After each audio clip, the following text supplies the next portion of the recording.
KCAA Loma Linda, 1050. You're on board KCAA's Inland Talk Express.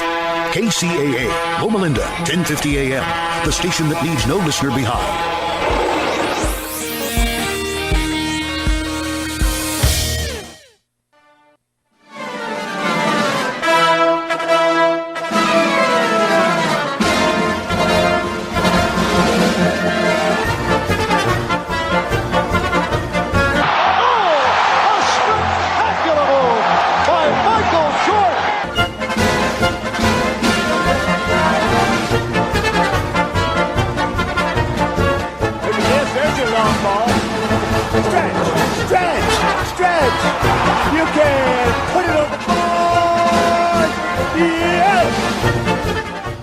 Welcome to the Sports Circus. I'm your Ringmaster Sal, live from beautiful San Diego Seaport Village in the AMP TV mobile studios as AAMP.TV. Today's show is brought to you by Legal Shield, providing legal protection and peace of mind. Legal Shield can help with traffic tickets, texting and driving, DUIs, court appearances, estate planning, even contracts given to people they don't understand, plus a whole lot more. For more information, contact Legal Shield at 213-245-1305. That's 213-245-1305, or visit online for more information at nocourt.us. That's nocourt.us. And a big welcome into everybody listening in on our CBS, NBC, and Fox Sports affiliates from coast to coast. Hotel television in every metered market in America. Basically, folks, that's every city in America, as well as everybody streaming on Facebook. And pick your favorite social media outlet, thesportscircus.com, and everywhere else. Special hello to our friends over in Las Vegas on Magic 97.9 FM. And folks, we are joined from the very top with a very special guest. In fact, let's let him introduce himself. Hey, what's up? I'm Emmett Short. How you doing, Sal? I'm doing great. Emmett Short. Tell everybody about Emmett Short that's been living under a rock that don't know who you are. Yeah. Well, right now I am pursuing YouTube, hitting it hard. I've been growing real fast. I'm a stand-up comic to start, but I got into video production, and that took me down the advertising path. And then eventually now I'm sort of putting those two things together in a YouTube channel. And my passion is science and tech. I think we've got a tsunami of tech coming at us, unstoppable. And my channel is kind of trying to be like the Paul Revere of tech. I'm kind of like the Daily Show for tech, or Last Week Tonight for futurism. And so, yeah, just doing a bunch of funny tech-based YouTube videos. All right. But now from the comedian side, Emmett, you've opened for some of the biggest names in the business. Who have you opened for? Yeah, I've opened for Robin Williams, Mitch Hedberg, Colin Quinn, Wanda Sykes, Artie Lang, Billy Gardell, Mark Maron, tons over the years. Okay. All right. And so the experience of opening for all these different acts, look, at some point, I'm sure your material, and you could be honest here, your material probably showed up or outdid whoever the headliner was. Let's talk about that for a minute, because there had to be some. Come on, man. And this is the forum. It's okay. Don't worry. It's only you and me talking here, if you know what I mean. Well, he's dead, so I can talk about him. But Robin Williams, now look, I'm a big Robin Williams fan as far as his movies went. But as far as the stand-up comedy, it wasn't my cup of tea. Now, that's not to say that I actually did better than him, because Robin always had his true diehard fans that would show up for him whenever. So, yeah, I guess that's different. You asked me, when has my material just really outshined another comedian? Well, I don't want to name names. That's going to get me into trouble. I want to work again. I want to work again. I'll say this. There was somebody from Saturday Night Live that came through and did a set at the Sacramento Punchline when I was opening that I've never seen anybody bomb so hard. And they were a new cast member at the time. I don't want to name names, but they just ate it so hard. They were chewing. That's I don't know if people know the stand-up comedy term eating it, but yeah, that's Well, have you ever been to a concert? Now, I went to a concert at the Hollywood Bowl some years ago, and I'll never forget this ever. We've all seen things that we can't explain, or things we've maybe seen on TV as somebody had scripted it. And so I went to go see Morrissey at the Hollywood Bowl. I want to say this was in 1992. And I remember the opener for Morrissey was so bad. It was a band called Gallon Drunk. Yeah. Gallon Drunk. I swear to God. So Gallon Drunk was so bad that people, whatever they brought with them, I don't know if you've been to the Hollywood Bowl. They have these boxes, really kind of a cool setup, right? Yeah, right. It's right around the corner from where you're at. And so the Hollywood Bowl has this really cool setup for everybody that hasn't been there. And kind of like going to the ball game, you have box seats, right, with the bars, around the little seated sections. Well, everybody had brought in their food and drink or whatever, because at that point they allowed people to do that. And Gallon Drunk was so bad. Come on, what's the rest of it? They were so bad. Yeah, how bad was he? How bad were they? All right. Everybody was throwing their food, their drinks, and everything they could get their hands on onto the stage and at the vocalist, in air quotes, because for everybody on TV that's watching this, it was so bad that they were booed off the stage, and I've never seen that in my life, ever. Oh, have you ever seen anything like that in comedy or concerts or anything like that?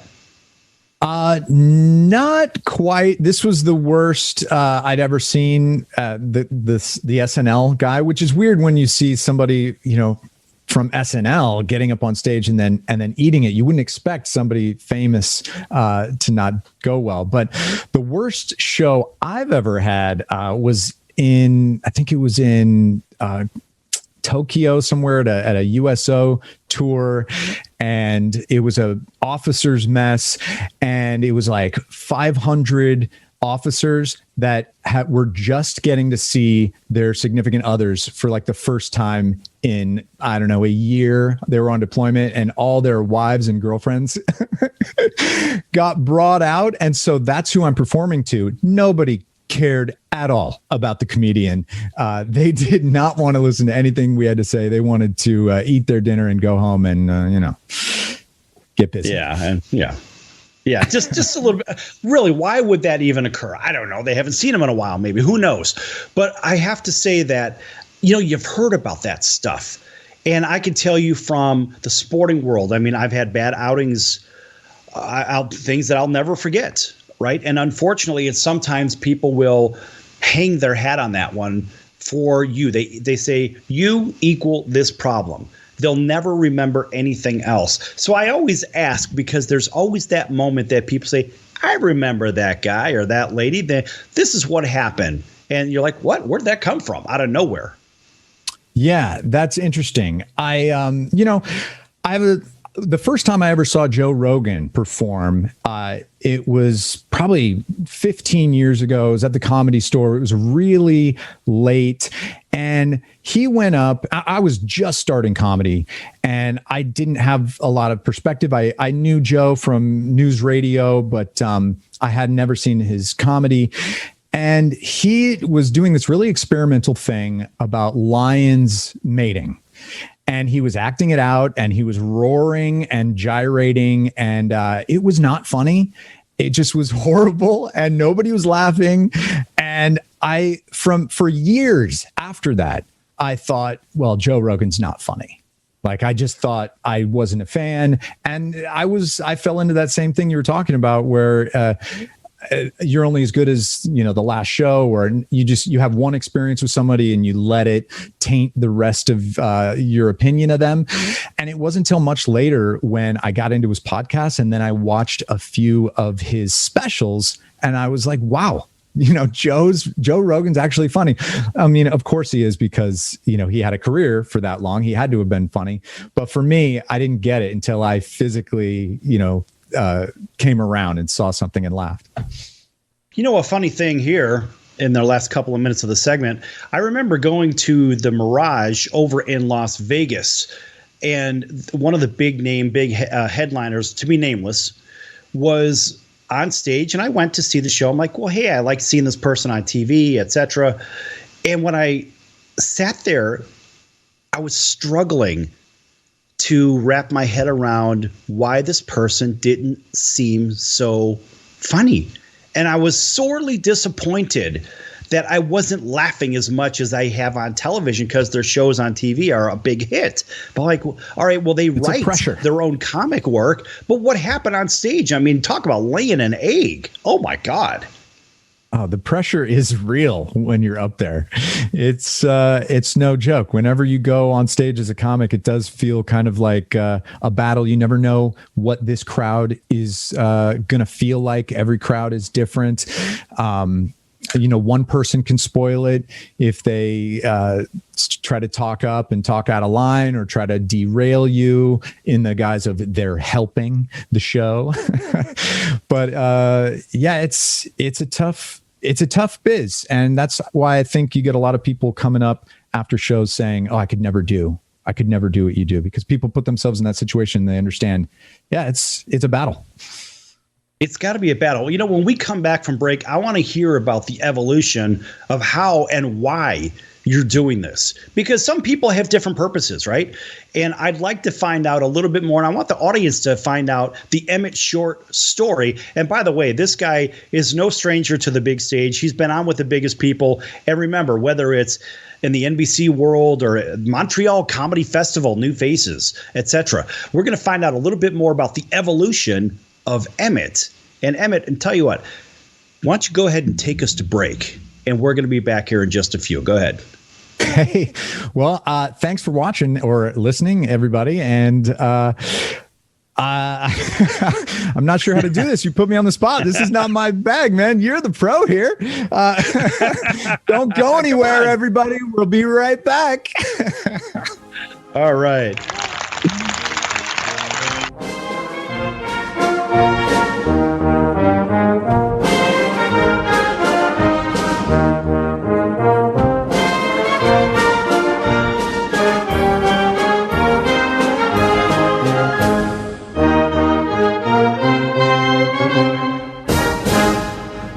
Attention business owners, you and your customers are listening to this commercial right now. Face it, every business needs customers, even yours. The Sports Circus is a primetime nationally syndicated program that's carried on ABC, NBC, CNBC, and Westwood One News affiliates, plus CBS, Fox, and NBC sports affiliates across North America, with coverage from Hawaii to New York. Also, the Sports Circus is available to the 180 million subscribers on iHeartRadio, and the Sports Circus gets about 4 million website visitors per month, which could click through your website and bring sales. The Sports Circus provides great content featuring celebrity guests from sports and entertainment to our audience every weekday, which your company could greatly benefit from by increasing your visibility, foot traffic, eyeballs to your website, and calls from potential customers. Call us right now at 702-799-9935. Again, 702-799-9935. Or email us at info@thesportscircus.com. That's info@thesportscircus.com. Drive your sales today by advertising with the Sports Circus. If you're living with diabetes and using insulin, you know the pain of pricking your fingers over and over again. Ouch! Well, by wearing a small remote device called a continuous glucose monitor, or CGM, you can reduce the pain of pricking your fingers. If you administer insulin 3 or more times per day or use an insulin pump, call now and learn how a CGM can help you. Painless. No more pricking my finger. No finger pricks. Convenience. They delivered it free and they took care of all the paperwork. You can reduce pain right away. Plus, it's accurate, easy to use, and helps you spend more time in range. And if you have insurance, you can get a new CGM at little or no out-of-pocket cost. Call now and get free shipping of your new CGM. Plus, we'll bill your insurance for you. 800-659-7805. 800-659-7805. 800-659-7805. That's 800-659-7805.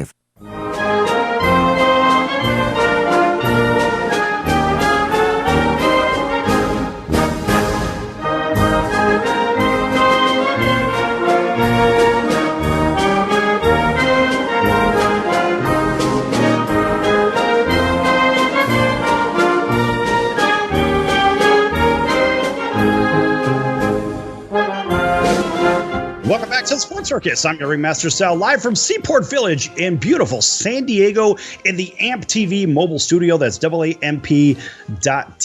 Folks, this segment is brought to you by Cali Vegas, helping people create and host their very own radio, TV, or multimedia talk shows. Cali Vegas can help them with everything they need to get out of sitting in hours of traffic, commuting back and forth to the same old boring job, and host their very own talk show in their very own home studio. For more information, contact Cali Vegas at 949-445-1119. That's 949-445-1119. Again, 949-445-1119, or visit online for more information at calivegas.com. That's CALI Vegas.com. And welcome back to everybody listening in on our CBS, NBC, and Fox Sports affiliates from coast to coast, including our friends over in Honolulu on CBS Sports 1500 KHKA over in Los Angeles, the greater LA market. That would be KCAA, our NBC News and CNBC financial affiliate. Over in Las Vegas, KIOF 97.9 FM, as well as our friends. Big hello to our friends down in South Texas on CBS Sports Corpus Christi, home of the Astros and Rockets and Houston Texans, and over in Louisiana and Mississippi, Natchez, Mississippi. That would be that'd be 107.1 The River. Hey, live! It's live, folks. Anything can happen. 107.1 The River. Jim Bob and the boys over there. Mid-South Broadcasting. Big hello to our friends over in Auburn, Alabama, home of the Atlanta Braves. That's WAUD and WDJY over in Atlanta. And our friends up in Boston, WBNW, and everywhere else that's on the radio, and everybody watching on Spectrum, Cox, and Comcast, and Frontier Cable, Wow Cable. Thanks for joining us. And in hotels. Whew, boy, it's kind of like giving birth. Anyway, so everybody, welcome back in. And we are here with Emmett Short. And Emmett is a comedian, and he is a very, very talented guy. And he's played in some of the biggest stages with some of the biggest names in the business. He's played and also, I guess, spoke. Because as a comedian, do you play or speak, or what is the right terminology for it? I think play works. Yeah. Okay. Speaking is more like if you're doing like a keynote speech, I guess, or you're doing like a corporate gig. But yeah, play at colleges and clubs, you play. Okay, sorry. So he plays at colleges and clubs. All right. So how did you get into it? I mean, what made you say, I want to be a comedian? Man, I remember being on the playground at like probably 8 years old and seeing this friend of mine, Aaron Sellinger, just be funny, and the girls were laughing. And I thought to myself right then at the time, I was like, I want to be funny. And I made a commitment to myself on the playground. I'm going to be funny. All right. I tried, yeah. All right. So this was about at 8 years old, you got none but girls on your brain at this point. Is that fair to say? That's fair to say. Yeah. All right. Yeah. All right. That's I was trying to do tricks on the pole. I was doing like acrobatics, but he was getting all the attention from the girls being funny. And I thought that's the way to go. That's way less work. Okay. All right. So you tried pole dancing. That didn't work for you. And so you said, maybe I better just stick with this comedy thing. Yeah. Pole dancing, still my first passion, but comedy's been working out. It's more in character. All right. Well, hey, let's take that comedy side and let's have a little fun with this. It's just a sports show, right? So let's think about sports. What can make sports more interesting? How about this? We've always had this, well, for the last 30 years, we've had this issue with steroids. Now, I'm a former baseball player, and I know it would drive me crazy to see these guys with these forearms like Popeye, right? And these pecs as big as, well, Dolly Parton, I suppose, if that's the case, right? Guys with huge chests and whatnot. It is what it is, folks, right? And so I make no apologies. I'm not offending anybody. That's the sound of sizzling, dry-aged USDA Prime Wagyu and Angus steaks from UppercutChops.com. Their best-in-class filet mignons, New York steaks, and the king of all steaks, the tomahawk and cowboy cut ribeyes are the best in the business. Even their Prime Wagyu burgers will likely be the best you've ever had. Browse the full selection of steaks and chops at UppercutChops.com from the comfort of your home or on your mobile device. UppercutChops.com delivers all-natural, dry-aged USDA Prime Wagyu and Angus steaks and chops directly to your door. store without the hassle of going to the grocery store and fight crowds to pick from a small selection of average at best meats with injected steroids, fillers, and coloring added to look good. Find out what's for dinner at uppercutchops.com or call 702-799-9935. That's 702-799-9935. 702-799-9935. Or make your selection directly at uppercutchops.com. Buddy. And so, look, you got these monstrosity of human beings up there, and you know that as soon as they make contact with the ball, they're going to hit it a country mile. I mean, don't you think it would be a good idea, for example, in baseball, that maybe we just have an all steroids league? I don't think you need to have an entirely different league. We already have that right now, don't we? Yeah, we do. Yeah. What's the difference? Right. Yeah, why do we have to, make these people professional cheaters? Why can't we uncheatify their current, way they're playing the sport and just make it normal? I don't understand why everybody is so concerned with having a level playing field. The playing field has never been level. It's not level. It's not level for men and women. It's not level for men and men. Some people are 8 feet tall. Some people are 4 feet tall, just within men. So I don't understand this obsession that some people have with leveling the playing field. I say, let them do it within the same league. Okay. Plus, if you have them in the same league, I'm fine with having two different stat sheets. Why not have the the cheater stat sheet and the non-cheater stat sheet? If you want your stats, none of them are cheaters. Isn't that the case? Since none of them are cheaters, we don't have to have two stat sheets. Well, yeah, exactly. They're only made to be cheaters because they're making it illegal. If it's not cheating, if everybody can do it, but I also don't think that everybody will do it. Right, because you're taking a certain level of risk to put these components in your body and get these extra abilities.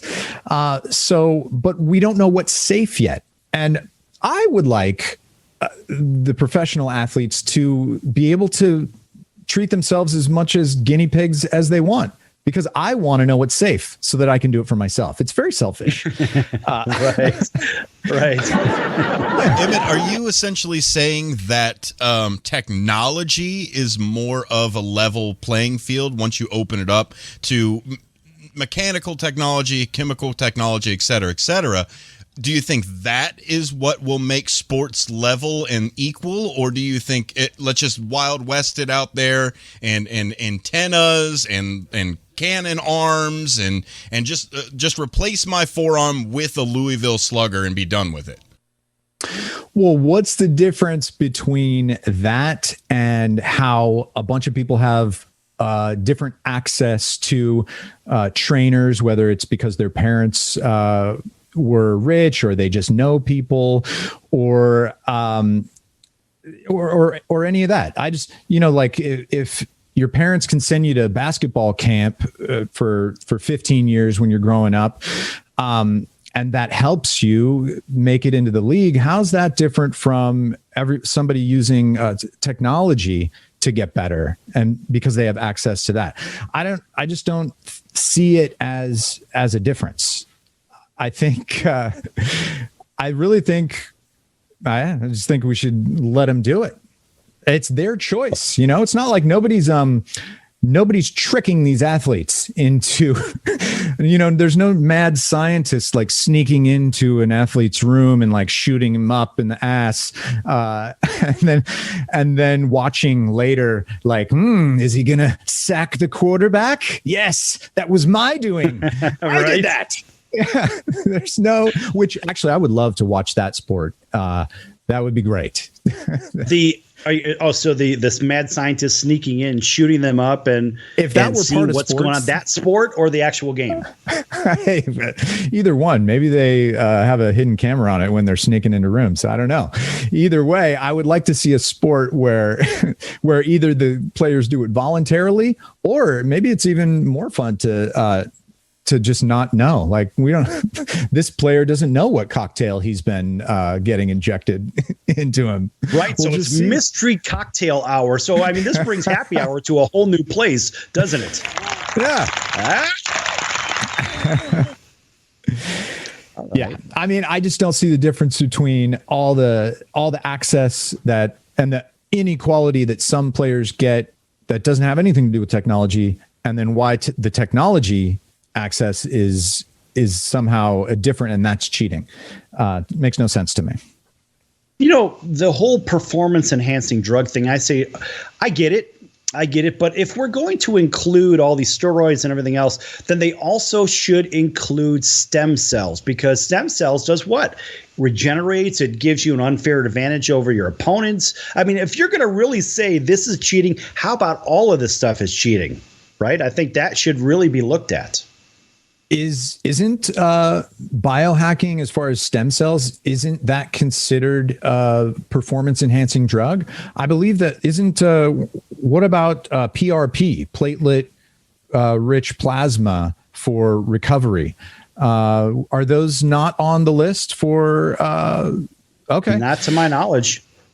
Yeah, which it's a little troubling, Emmett, it's a little troubling to me. And I'll tell you why, because look, there are a lot of athletes in Major League Baseball, in the NFL, the NHL, and the NBA, right? The four major food groups of sports, as we know it here in this country. We say, okay, if they're doing something off season that is maintenance related, then it's not going to be considered performance enhancing, which a large amount of those athletes take some kind of therapy like that. And a lot of it's stem cell. Right. And good for them, especially if it's on the cutting edge, because for one, they can afford it. For two, they're probably going to get the most benefit of it from, out of anybody. And for three, they get to figure out for the rest of the world if this is a viable thing, if it's more helpful than harmful.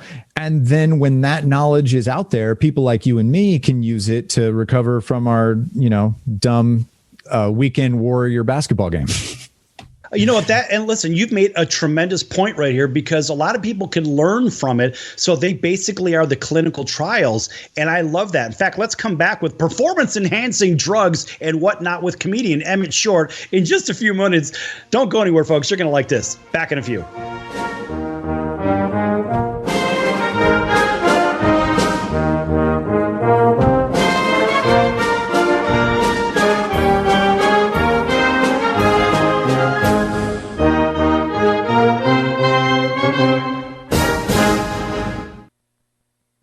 Attention business owners, you and your customers are listening to this commercial right now. Face it, every business needs customers, even yours. The Sports Circus is a primetime nationally syndicated program that's carried on ABC, NBC, CNBC, and Westwood One News affiliates, plus CBS, Fox, and NBC Sports affiliates across North America, with coverage from Hawaii to New York.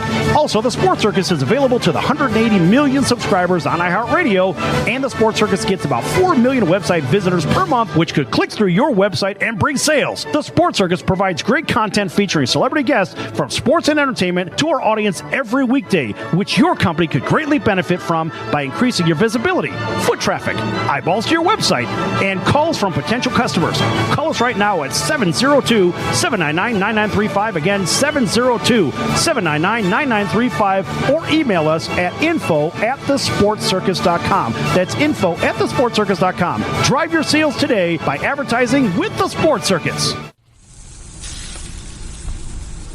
That's the sound of sizzling, dry-aged USDA Prime Wagyu and Angus steaks from UpperCutChops.com. Their best-in-class filet mignons, New York steaks, and the king of all steaks, the tomahawk and cowboy cut ribeyes, are the best in the business. Even their Prime Wagyu burgers will likely be the best you've ever had. Browse the full selection of steaks and chops at UpperCutChops.com from the comfort of your home or on your mobile device. UpperCutChops.com delivers all-natural, dry-aged USDA Prime Wagyu and Angus steaks and chops directly to your door, without the hassle of going to the grocery store and fight crowds to pick from a small selection of average at best meats with injected steroids, fillers, and coloring added to look good. Find out what's for dinner at UpperCutChops.com or call 702-799-9935. That's 702-799-9935. 702-799-9935. Or make your selection directly at Uppercut Chops. Sportscircus.com. Can your IRA stand up to the next financial crisis that our top economists are saying is at our doorsteps? By allocating a percentage of your IRA into physical gold and silver with a tax-free rollover, you can diversify and safeguard your holdings from turbulent markets and economic downturns by putting your IRA back on the gold standard. Find out how to safeguard your assets with a tax-free rollover with a Genesis Gold IRA, the only IRA that can hold physical precious metals. Call now for your free gold and silver report. Protect your IRA today with one simple phone call and learn how to qualify for up to $10,000 in free silver. Call Genesis Gold Group, empowering faith-driven stewardship. 800-932-5517. 800-932-5517. 800-932-5517. That's 800-932-5517.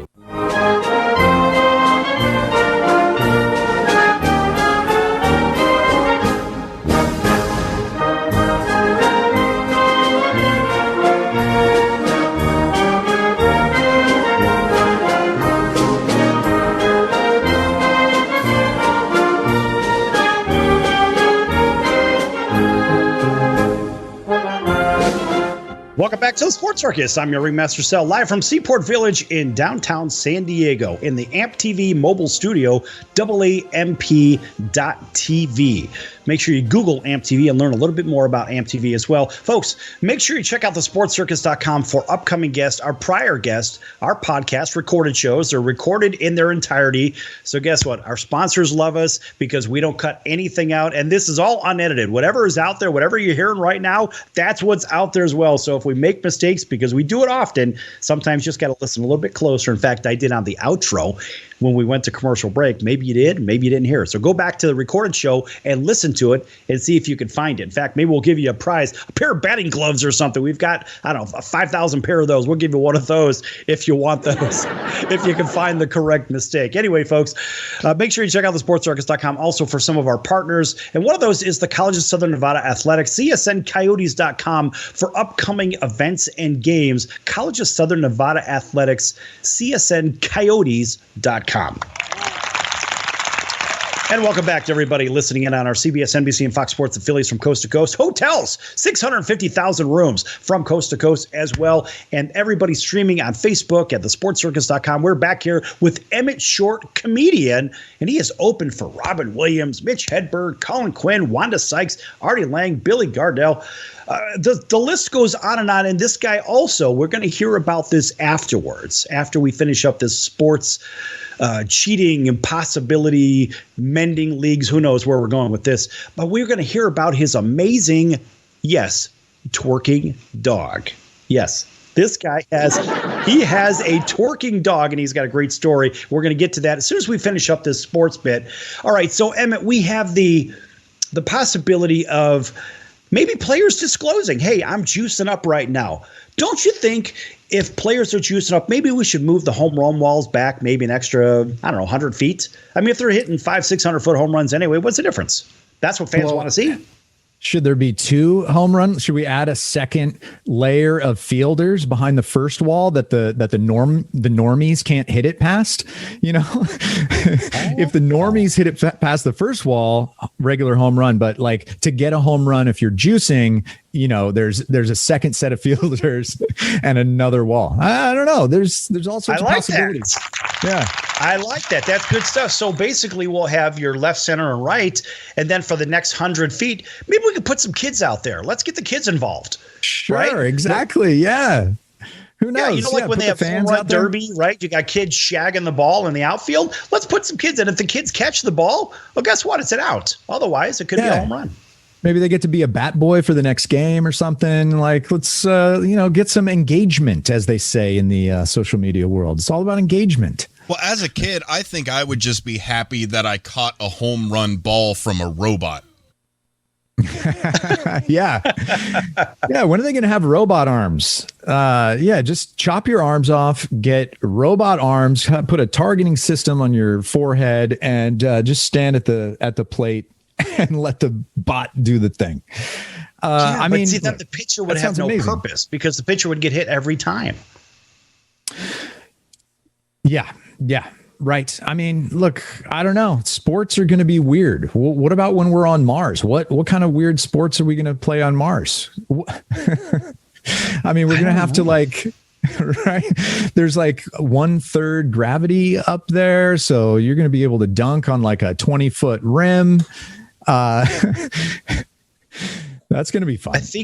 I think they're going to have plenty of lighting. You just have to use a ball that contrasts with the dust and dirt color, right? Maybe, I don't know, a bright blue ball or something like that, because it seems like whenever we see images of Mars, we'll see the sky is usually that putrid yellow color or something, right? So we need something to contrast with it. Maybe that's where we should start in designing the game. Perhaps. Yeah.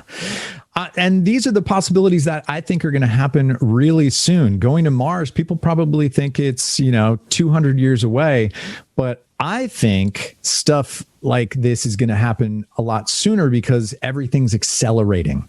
It's the acceleration that's going to get us there sooner. Things are changing more, in the next 10 years, or have changed more in the last 10 years than they changed in the 30 years before that, and it's just getting faster and faster. So I mean, let these athletes juice up. We got to keep up with technology. Okay, if that's the case, then maybe the first thing we ought to do is have some kind of Olympic Games on Mars, because think of the lack of gravity issue, right? How far will the ball travel? How far will the hammer go? How far will the javelin go? How far can somebody jump now, right? So we take a factor of 3 possibly. What do you think about that? Ooh, yeah, it's going to be all new rules. It's going to be different Mars stat sheets. Plus, these people are going to be wearing suits unless they get genetically altered to be able to survive on the surface of Mars. And I mean, if we're going to be able to genetically alter people to survive on the surface of Mars, we might want to start trying it out now with the athletes that are willing to be the guinea pigs. We're just, we're stopping ourselves. We're hurting ourselves by not letting humans take control of our own evolution. Okay, so let's take that a step further now. Now we can have a real Mr. Universe. Now think about this from a weightlifting standpoint, right? Mr. Solar System. That's it. That's the idea, right? So now it's like, okay, so maybe you're the Earth champion. Let's see if you could do it on Mars. If you could do it there, maybe we're going to have some kind of games with a temperature controlled situation in Venus or in Jupiter or beyond. What do you think about that? Whew. Yeah, I mean, there's no telling what kind of beings humans could evolve into once we have control of our own genetic code.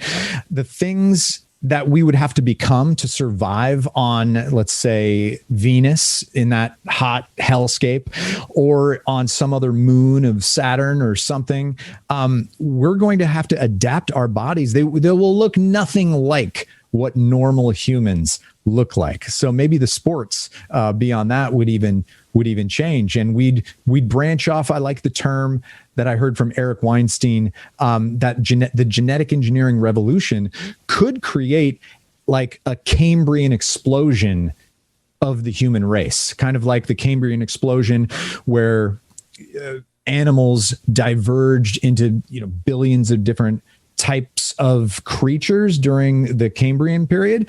Well, when we figure out the genetic code and we can manipulate it and write code for it just like software, the human being, even what it means to literally have a human body, might explode in such amazing, insane ways that you see something that looks like an alien, and it's like, well, yeah, 100 years ago, that was just Joe. That was a person.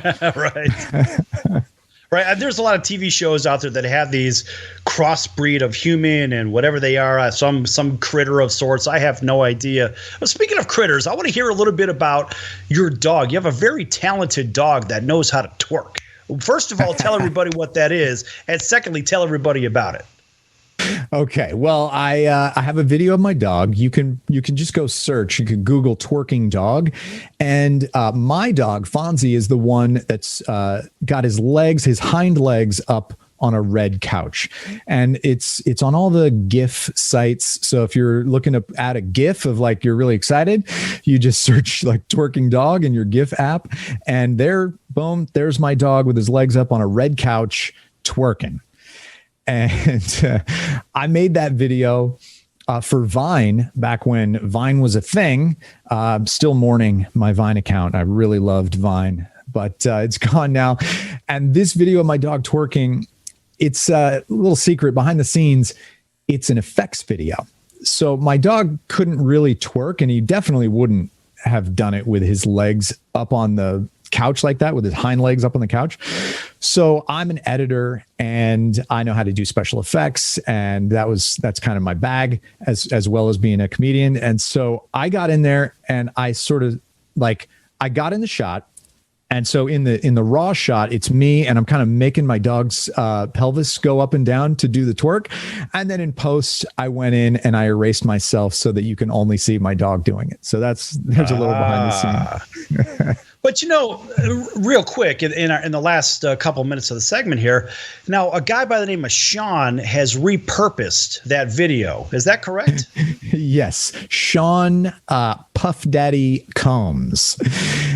He was among the handful of people that stole this video. This video went viral on Vine, and then it started going viral on Facebook because P. Diddy, Puff Daddy, stole my video. And I do mean steal, because I had a URL in the upper part of the video, and it had my dog's, Vine channel or his Facebook or Twitter or something like that, just to let you know who it was so that we could, get more followers or whatever it was. He stole this thing. He cropped out the URL and he claimed that it was his dog. He sampled it. Yeah. No credit. Oh, come on, man. It's not like he needs to steal stuff from Emmett Short. I mean, for Christ's sakes, he's got more money than whatever. But that shows you a lack of creativity when somebody has to hijack your material, right or wrong.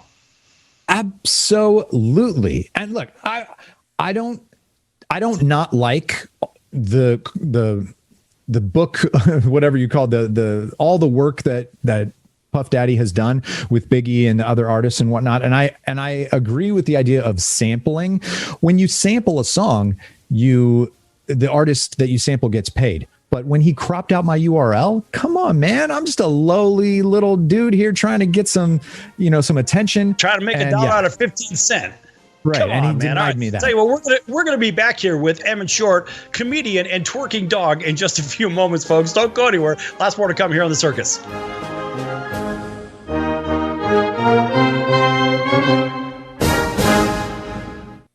AMP, the multi-format network, is here to help create, produce, distribute, and sell your content. For more information, send a message to info@aamp.tv. That's info@aamp.tv. Are you a small business owner or pursuing the dream of starting your own company? Do you know where to start or how to grow that existing business? The American Business Trust Company has the answers you need. The American Business Trust Company can help you with startup capital, business strategy, sales and marketing, and establishing your company with a physical location or on the internet. You decide. You bring the idea, the American Business Trust Company can help with the rest. For a free evaluation, you may visit them online at abtrustco.com. That's ABTRUSTCO.com, or call them at 657-600-1876. That's the American Business Trust Company, 657-600-1876. Call them today. They can help your business right away.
Welcome back to the Sports Circus on AMP TV. I'm Emmett Short here with Sal Tuzzolino. Am I saying that right? Sal Tuzzolino.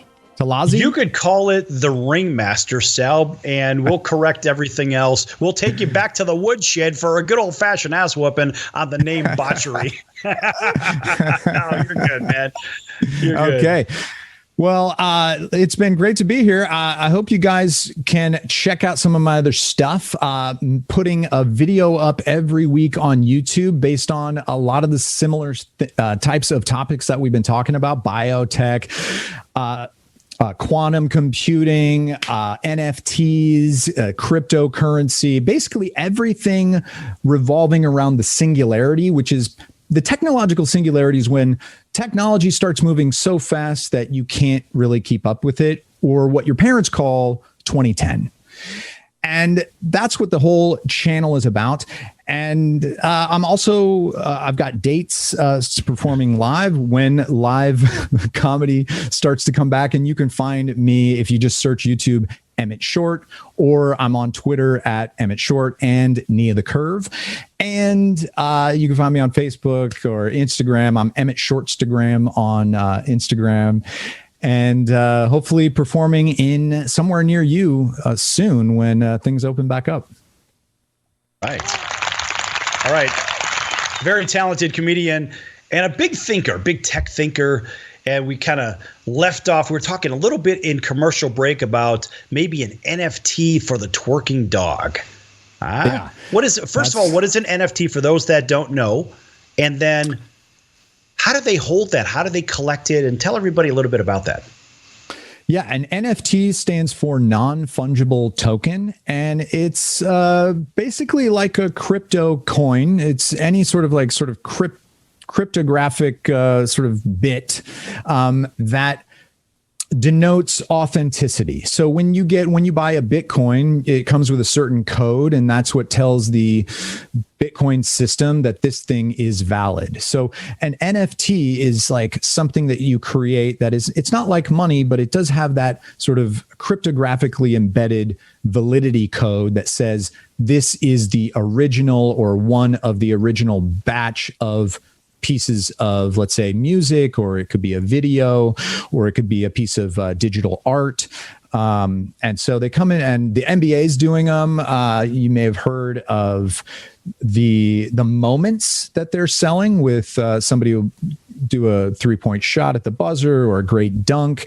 And the NBA has put together these digital moments that they've created as NFTs, and some of them have been selling for a lot of money. And the NFT market has been blowing up recently. It's like the new cool thing in the art world, and it's a great way to fund your like artists or anybody that you appreciate their work.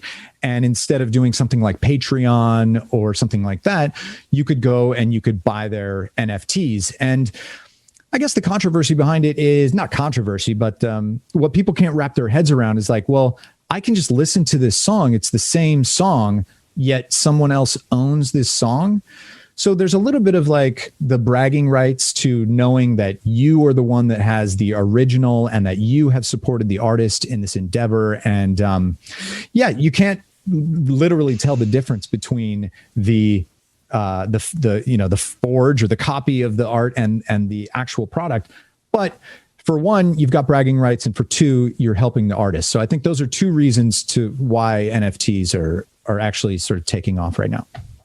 So it's sort of like in the music business, owning the publishing to a song, right? Well, the artist, I guess when you own that thing, you could decide to do whatever you want with it. You could publish it. You could keep it private. You can do, So in that sense, there is some definite value. So I'm actually not sure if publishing rights would say follow the NFT and go away from the artist once you sell, like say they sold a song. I don't know if publishing rights come with that. I suppose they could. It's all in the contract. So each NFT has like a separate contract. So one of the things that you can write into the contract is if this NFT gets sold a year from now, or maybe it gets sold a bunch of times, well, every time it gets sold, the original artist makes like 10% of the profit. So that's something you can do with an NFT that you can't do with like a painting. Right. What happens if a server goes down that houses all the important data? And what if, let's just say a worst case scenario, let's just say you happen to be in the location of the server, the same city, whatever. Let's say the city has a complete blackout, power surge, everything gets lost. How do you protect your NFT? Well, actually, it works, to my understanding, it works just like Bitcoin. So Bitcoin, the blockchain that houses the ledger that is the Bitcoin blockchain, it's not kept on one server anywhere in the world. It's actually a chain of nodes. It's a network of a bunch of nodes that are global. And that's why they say it's a decentralized network. So if any one or maybe a lot of them go down, the network is not vulnerable to something like that because every node on the network holds the entire Bitcoin blockchain. So it can be reconstituted from each node. And I believe that would be the same with NFTs. Right. We had a brief conversation, a part of our show with Jeremy De La Rosa from Leyline, and we learned a little bit more about that. It's very, very, very sharp guy and just really enlightened people on what NFTs were, etc. And so, folks, if you missed that episode, go back and search through and you'll be able to find a little bit more. Go to the sportscircus.com and look at the featured guests list and you'll find Jeremy there. But it was a very interesting dialogue. And I'm asking you these questions sort of as a follow-up to it, being an end user. Right. And so, you're a creator, but also the possibility of being an end user. And that's why I think the public wants to know a little bit more about it. We've had a lot of questions on it, but I don't have all the answers. So I have to turn to guys like you that know a little bit more about it. Yeah. It's all very new. So I think it's hard to find people that really know all the ins and outs. I'm still getting into it. I'm actually planning to do an episode of my show, Nia the Curve, on NFTs, and I'm going to create one. And I think top of my list is creating an NFT for the Fonzie twerking video. I think it's a funny video to own, and for two, there's an interesting story with P. Diddy stealing it. But the NFT thing is pretty crazy. Well, the biggest question maybe you could sell that. Maybe you could sell that twerking NFT to Sean Combs. Yeah. God. Then he can actually own it for real. Yes. Well, I definitely work in the idea that I get a cut of each resale if I sold it to Puffy, because I'm sure he'd pay some big money for it if he's winning that bid. The biggest question I have about NFTs is why fungible? Why not non-forgeable? Not like there's so many other fungible. What is that word? Well, it's fun. Super fun. It's not fun. It's fun. But it is fungible. It's about when you have a $20 bill, it's fungible because it can be replaced with any other $20 bill. So it's just like all of the other 20s. So it is fungible because it's not unique. I mean, it's got a serial number on it, but it does have a serial number, it's like, right? Yeah, it's interchangeable though. Like if you had an ounce of gold, it's worth the exact same amount as some other ounce of gold. Is completely interchangeable. So non-fungible means like not interchangeable. So it's unique in that way. Okay. All right. Yeah, because it's based off of the same technology as the Bitcoin and everything else, but one Bitcoin equals a Bitcoin, et cetera, et cetera. I mean, there's partials and stuff like that, but I guess NFTs... But these are unique. Yeah, NFTs are their own Bitcoin. I mean, before you know it, we might have the talking dog or the twerking dog currency. Right. And this is why artists love the non-fungible token thing so much, because the value of their art or whatever token that they create has directly to do with their reputation online. So instead of going up and down like Bitcoin based on the entire world's assumption of how much it's worth, well, in the art world, it's a little different because some people don't think it's worth anything. You know, they're like, I don't like that art. I think it's disgusting. I would never put that up in my house. And some other person is like, that is the most amazing thing in the world. I can't wait. I can't pay enough for it. So whereas Bitcoin, the price goes up and down and it's unified, in the art world, it's sort of the exact opposite. And I guess that's where the non-fungible tokens, people are getting them as investments. They believe that the price will go up, just like Bitcoin, and based on the artist. Why token? Why not stuff? Yeah, why not coin? Or I mean, I guess token sounds better than coin when you're referring to a piece of art, but I have no idea. Well, it's the same thing with Chuck E. Cheese. They don't call it Chuck E. coins. The last time I was at Chuck E. Cheese was maybe 30 years ago. So don't know. I don't know. It's interesting nonetheless when you think about something very unique, something very, we'll say, something that you just can't get your hands on unless you're in the right place at the right time to acquire that. And with these NBA moments that you had mentioned, I like the idea because the idea itself is like, look, I could capture that. And the one that comes to mind for me is the Michael Jordan switching the hands in the air or whatever in the 1991 NBA Finals. You know, that's great stuff. And we'll have to learn more about that. We'll have to bring you back, Emmett, so you can talk a little bit more. In fact, listen, we're in our last minute here. Tell everybody a quick refresher on how to follow you, what you're up to, and where to watch you. Yeah, so I'm on YouTube posting every week. Just search my name, Emmett Short, and that's what the name of the channel is. Also, Emmett Short. The show that is sort of the crown jewel on my channel of Emmett Short is called Knee of the Curve. Knee, you know how you have people talk about they're behind the curve or they're ahead of the curve. Well, the knee of the curve is the point of most extreme change. And that's where I think the world is technologically right now. And that's why that's what the show is about, how technology is at the point of most extreme change. And we kind of need to all realize and understand that so that we can be prepared when the next amazing thing comes out. We don't think it's 50 years away, because it's not. All right, it's that's great 2 stuff. years away. Listen, Emmett, we're out of time, but you're going to have to come back and tell everybody a little bit more about the knee and everything else. Emmett Short, make sure you follow him. And guess what, folks? We're out of time here on the Sports Circus. Emmett, thanks for joining us. I'm your Ringmaster Sal, and we'll see you next time right here on your favorite station. Until then, so long, everyone.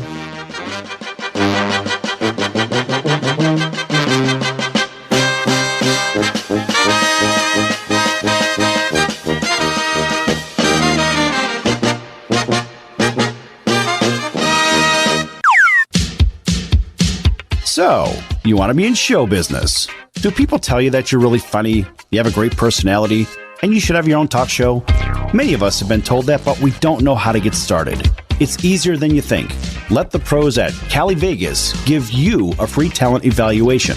Call 949-445-1119 and learn how quickly you can create, produce, and host your very own talk show. Imagine not having to sit in traffic every day, commuting back and forth to the same old boring job.